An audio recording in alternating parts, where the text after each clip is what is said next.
Hey everyone, and a very warm welcome to you all. Today we're going to be diving into a really powerful and I think timeless story from the Quran, the story of the Prophet Nuh, who you might also know as Noah. Now on the surface, it's a story about faith and incredible perseverance, but as we're about to see, it's also packed with some profound lessons about social justice. And you might be thinking, what can a story that's thousands of years old really teach us today? But the conflicts at its core, they are surprisingly modern. The story really makes you ask some big questions. How do we, as a society, treat our most vulnerable people? What actually makes a leader trustworthy? And what happens when a community's most powerful people are totally blinded by their own prejudice? All right, so let's get into it. Our story kicks off, like a lot of prophetic stories do, with a messenger who is sent to guide his own people. We're going to start by looking at the foundation Nuh laid. You know, how he presented himself and the clear, simple, but really powerful message he brought with him. So, first things first, notice the specific wording here. The Quran calls Nuh their brother. And that's not just a casual, friendly term. It's so important because it's emphasizing that he wasn't an outsider. He was one of them. He spoke their language, he understood their culture, he got their world. And that makes the message so much more personal, right? It's not something foreign being forced on them. Now, before he even delivers the divine message, look at what Nuh does. He establishes his own character.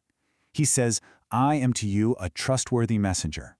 The Arabic word here is amin, and it's absolutely crucial. I mean, think about it. Trust is the bedrock of any real communication.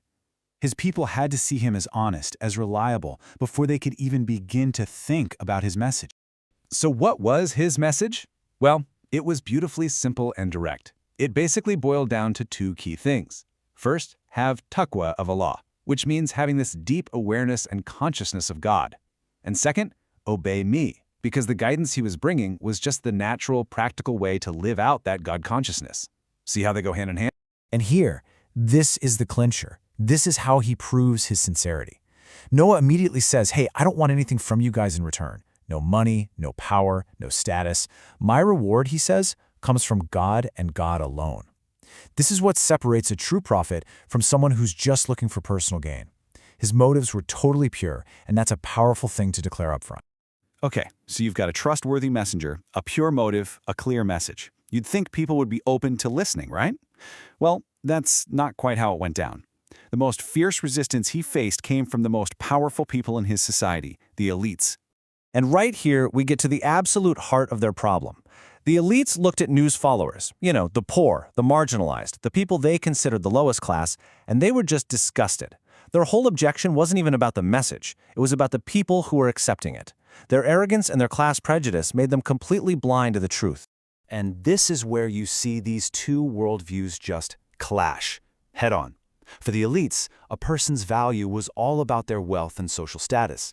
But for Nuh, a person's value was about their faith and sincerity, and that's something only God can truly judge. He's basically telling them, look, their inner self, their accounts, that's between them and God. It's not my place to judge.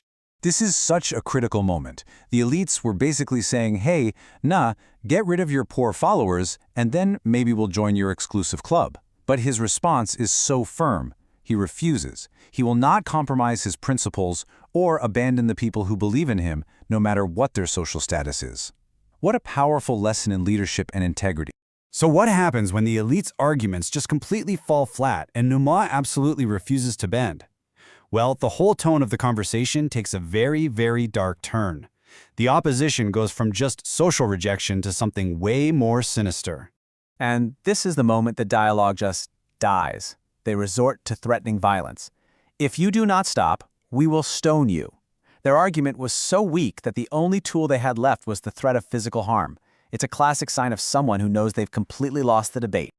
After facing this intense rejection, this constant opposition, these threats, for an incredible amount of time, the story reaches its turning point. Nuh has tried every possible way to communicate with his people, so now he turns his communication towards God. And to really feel the weight of this moment, you have to get this bit of context. The Quran tells us that Nuh preached patiently for 950 years. Just let that sink in. 950 years, nearly a millennium of calling people to good and facing rejection, ridicule, and threats day in and day out. His patience was just monumental. So when he finally turns to God, his prayer isn't coming from a place of just anger or revenge. It's an appeal for clarity, for a resolution. He's asking for a decisive judgment, for a clear line to finally be drawn between truth and falsehood. After centuries of patient struggle, he's asking for divine justice to be made clear. And that plea, it is answered. In this final part of the story, we see exactly how God resolves this long, long conflict, bringing salvation for the believers and a just end for those who refuse to let go of their arrogance. God's response was a command to build the ark. This ark became the very vessel of their salvation. He and his small group of followers were saved inside this laden ship, a ship that was literally filled with life and hope, floating right above the destruction that was about to unfold. And for those who were left behind, the elites and their followers who just kept rejecting the message, the consequence they'd been warned about for centuries finally arrived. The Great Flood wasn't just some random act of anger. It was the direct result of their own endless denial and corruption. So what can we take away from this incredible story? I mean, it is just packed with lessons that are as true today as they were thousands of years ago. We learn that the core message from God is universal. We see how class prejudice can literally blind people to the truth. We're reminded that a leader's character has to be trustworthy. It shows us that patience is a huge virtue, that divine justice will always win in the end, and it gives us hope that God always provides a way out, a path to salvation for those who believe. And the story wraps up by highlighting two of God's attributes that are in perfect balance here. He is Al-Aziz, the Almighty, who has the absolute power to deliver justice.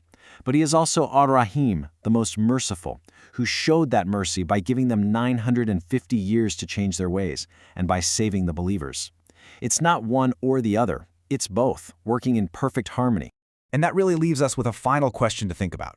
This ancient story just masterfully shows a balance between immense power and profound mercy. So, as we look at our own lives, and at the world all around us, where do we see that same delicate and powerful balance at play today?